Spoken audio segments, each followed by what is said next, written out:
So sai Guns pia wanaita press conference.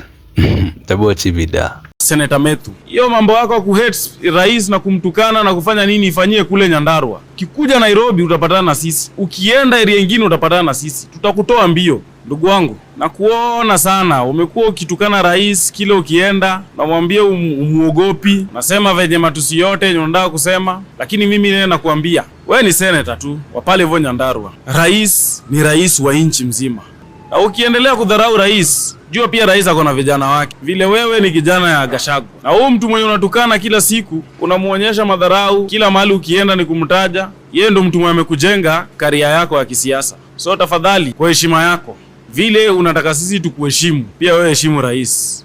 Na ukiendelea hivyo, si ati tunakutishia. Mimi nakuambia kama kijana ya rais na kama follower wa rais, hauta disrespect a symbol of national unity, alafu dhani tutakuacha hivyo.